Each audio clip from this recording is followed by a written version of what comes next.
খেলিছ এ বিশ্বলয়ে বিরাট শিশু আনমনে খেলিছ। আজকে তোমাদের কাছে নিয়ে এসেছি আমের সিজন, যেহেতু আমের চাটনি তো বাঙালিকে খেতেই হবে, সেটা হয় ভাতের শেষে। ভাতের শেষে যদি আমাদের একটু চাটনি না থাকে সেটা কিন্তু একদম মন ভরে না। যেহেতু এখন আমের সিজন, তাই আমের চাটনিটা আমাদের করে খেতেই হবে। তাই আজকে আমি কাঁচা আম নিয়ে চলে এসেছি। কাঁচা আমের আমি প্লাস্টিক চাটনি করব। এটা কিন্তু খেতে অসম্ভব সুন্দর, যে একবার খাবে সে কিন্তু বারবার খেতে চাইবে। আর এটা করাও কিন্তু একদম বিশেষ ঝামেলা নেই। প্রলয় সৃষ্টি তব পুতুল খেলা, নিরজনে প্রভু নিরজনে খেলিছ। শূন্য মহাকাশে তুমি মগ্ন লীলা বিলাসে, শূন্য মহাকাশে তুমি মগ্ন লীলা বিলাসে।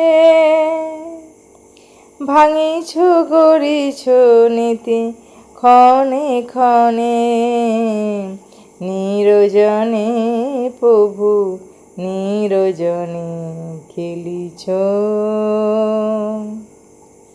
আমগুলো তো খোসা ছাড়িয়ে আমি ছোট ছোট টুকরো করে কেটে নিলাম।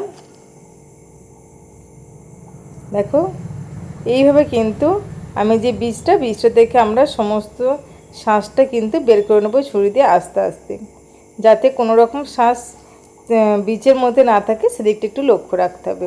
দিয়ে আমগুলোকে এরকম ছোট্ট ছোট্ট টুকরো করে কেটে নেব। দেখো, আমগুলো কাটা হয়ে গেছে। এইভাবে আমি সমস্ত আমগুলো কেটে নেব। তারকার বিশ্বসী খেলো না তব, হে উদাসে পড়িয়াছে রাঙা পায়ের কাছে রাশি রাশি। কড়াইতে আমি বেশ খানিকটা জল নিয়েছি। জলের মধ্যে আমি আমগুলো দিয়ে দিলাম অল্প একটু সিদ্ধ করার জন্য। সিদ্ধ মানে বেশি সিদ্ধ করলে কিন্তু আমগুলো ঘেঁটে যাবে, তাই খুব কম করে সিদ্ধ করে নিতে হবে। এবার আমি ওর মধ্যে দিয়ে দেবো অল্প একটু নুন আর অল্প একটু হলুদ। হলুদটা দিলে কি হবে, আমটার কিন্তু কালারটা বেশ সুন্দর আসবে, তার জন্য আমি অল্প একটু হলুদ দিলাম। দিয়ে আমটাকে কিন্তু 3 থেকে 4 মিনিটের মতন ভালো মতন করে একটু নাড়াচাড়া করে ফুটিয়ে নেব। তাই দেখবে আমের কালারটাও কিন্তু বেশ সুন্দর একটা চেঞ্জ হয়ে যাবে, হলুদ হলুদ পাড়া কালার চলে আসবে। দেখো, আমগুলো কিন্তু বেশ সুন্দর কালার চলে এসছে, দেখে বুঝতে পারা যাচ্ছে। আর আমটা যদি বেশ টক থাকে, সেই টকটাও কিন্তু অল্প একটু জলের মধ্যে দিয়ে বেরিয়ে চলে যাবে। দেখো, আমটা কিন্তু সিদ্ধ হয়ে গেছে। এবারে আমরা কি করব, আমটাকে একটা পেতে বা ছাঁকনিতে ভালো মতন করে ছেঁকে কড়াইয়ের মধ্যে দিয়ে দেবো অল্প, যাতে পুরো জলটা বেরিয়ে চলে যায়। দিয়ে আমি দেবো, দেখো আমার ছাঁকনিতে ছাঁকা হয়ে গেছে, দেখতেই পাচ্ছ। চলো, এবার আমি আর একটা কড়াই নেব। 250 কি 300 মতন চিনি দিলাম। চিনিটা গলা পর্যন্ত আমাদেরকে একটু অপেক্ষা করতে হবে। তারকার বিশ্বসী খেলো না তব, হে উদাসী পড়িয়াছে রাঙা পায়ের কাছে রাশি রাশি। নিত্য তুমি হে উদাস, সুখে দুঃখে অবিকার। নিত্য তুমি হে উদাস, সুখে দুঃখে অবিকার। হাসিছ খেলিছ তুমি আপন সনে, নিরজনে প্রভু নিরজনে খেলিছ। এ বিশ্বলয়ে বিরাট শিশু আনমনে খেলিছ। এখানে তো আমি অল্প একটু হলুদ দিলাম আমের সঙ্গে। এবারে দেবো আমি কাঁচা লঙ্কা কুচি। এখানে আমি লাল রঙের কাঁচা লঙ্কা নিয়েছি, কারণ দেখতে ভারী সুন্দর লাগবে তার জন্য। উপরে দেখো লাল কালারটা কিন্তু অ্যাট্রাকটিভ।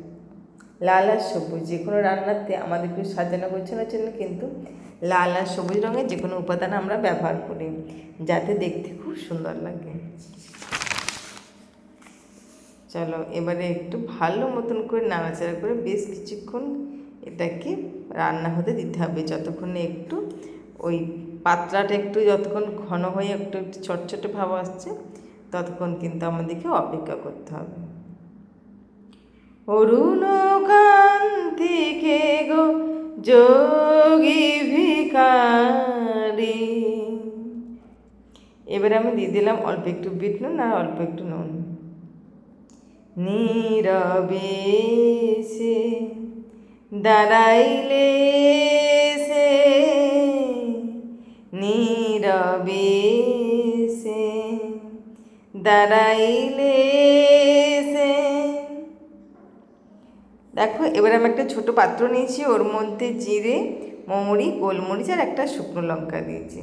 এগুলো আমি অল্প একটু নাড়াচাড়া করে নেবো শুকনো দিয়ে, মিক্সিং জারের মধ্যে দিয়েছি, দিয়ে অল্প একটু নুন দেবো যাতে ভালো মতন করে মানে কি গুঁড়োটা হয়। প্রথমে দিয়ে দিলাম ওটা একটু দারচিনি গুঁড়ো, তারপরে দেবো ওই মশলাটা।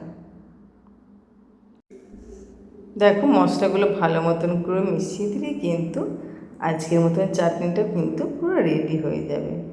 দেখো দেখতেও সুন্দর আর খেতেও কিন্তু দারুণ। এভাবে একবার চাটনি করে দেখবে। আমরা বাঙালিরা ভাতের শেষে তো একটু চাটনি আমাদের চাই, আর যদি হয় এইরকম আমের চাটনি তাহলে সত্যি আমাদের মন ভরে যাবে। এরকম গরম গরম চাটনি খাবার শেষে কার না ভালো লাগে। তাহলে বন্ধুরা, আমার ভিডিও যদি তোমাদের ভালো লাগে প্লিজ লাইক আর কমেন্ট করতে একদম ভুলবে না। যদি ভালো লাগে আমাকে অবশ্যই কমেন্ট করে জানাবে, আমার চ্যানেলটি সাবস্ক্রাইব করবে। আর সমস্ত বন্ধুদের আমার অসংখ্য ধন্যবাদ আমার ভিডিও দেখার জন্য। আর তোমাদের যদি কারোর কোনো কমেন্ট থাকে যে এই রান্নাটা করে দেখাতে হবে, অবশ্যই কমেন্টে জানাবে, সেটা আমি অবশ্যই চেষ্টা করব। তাহলে আজকের মতো আমার ভিডিওটা এখানে শেষ করছি।